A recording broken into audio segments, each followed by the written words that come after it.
This is Gerard Horton, Caroline and his wife, Salwa Diwobi, and Caroline invited him to come and talk to us at the uni, Nablus University on Naja, and he belongs to Military Court Watch. He founded it with that lady, and it's run by a small group of lawyers and other professionals, and its purpose is to monitor the treatment of children arrested and detained within Israel by the military authorities.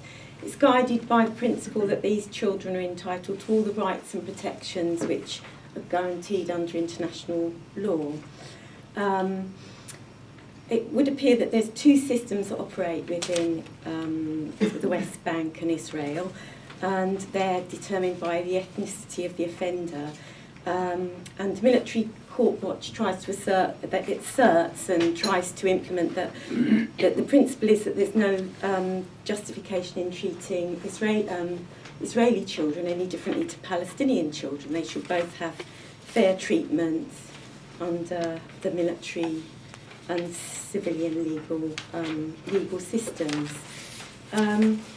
He told us that at the end of December 2018, there were 203 Palestinian children, minors under the age of 18, being held in detention. The arrests between 1967 and now have been between 300 and 700 each year being taken into custody. Two of the children that were there at the end of December were what they call administrative detainees, which means that they've been held because of information or evidence which is held by the authorities, but this is not disclosed to the young offenders, and it's or the young people that are, whether they're offenders or not, I don't know. And it's not disclosed to them, and it's not disclosed to their lawyers either.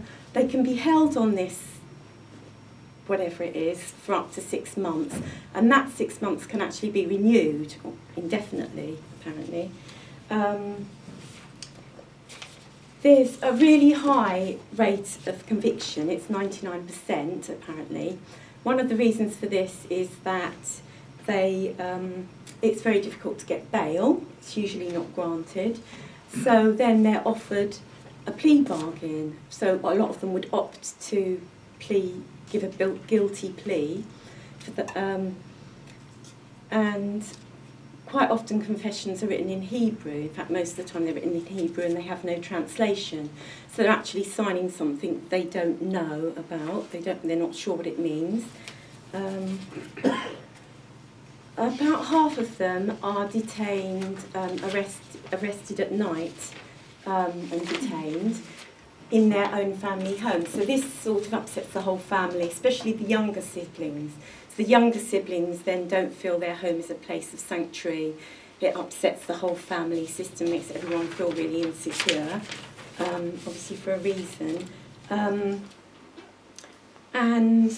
50% of what typically happens is they're held for a couple of days inside a settlement after they're arrested, and then they're taken to a military court. There's two of them in the West Bank. There's one near Jenin and there's one in Ramallah.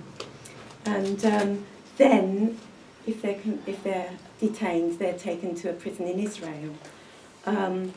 We visited Amjad, didn't we?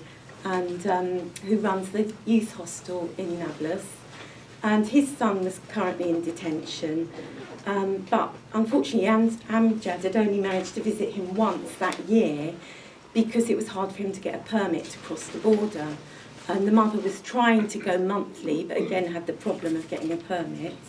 It's harder to get a permit, or almost impossible to, if you've been a detainee yourself. Things improved a little bit after UNICEF published a report on the mistreatment of children in detention, and the Israeli military made an order that all the interrogations had to be recorded in an audio-visual way. Children report these audio-visual recordings do happen, but sometimes not for the whole proceedings. around half of them also report that they're physically and psychologically abused during arrest and transfer. Another thing that happens is there will be... most of the arrests happen within half a mile of the settlements, Gerard told us, because that's where people are nervous and that's where there's displaced children who are feeling angry. They're intended to scare and subdue the people and their families. It's also well known that they will be, if they're being released within a few days of being arrested, often that will arouse suspicion amongst their family and their neighbours, because it's often offered that they will, if they can report back or supply information about their friends and their neighbours, they'll be released. So if they are released, then they're immediately under suspicion, which further it makes unrest amongst the community and divides the community. In fact, the other person that looked after us, apart from Sue Hale in the university, who also fed us well and invited to us his home, Fuad, who is a really nice guy, he actually had experience of this when he was a young man. I don't think he was under the age of 18, I think he was just over 18.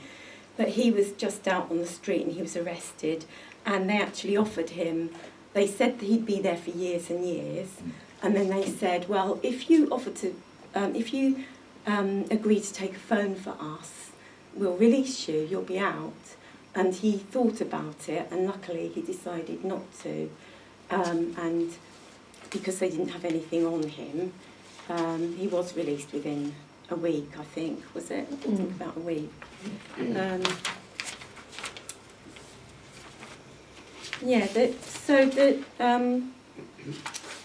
last bit I was going to say about the...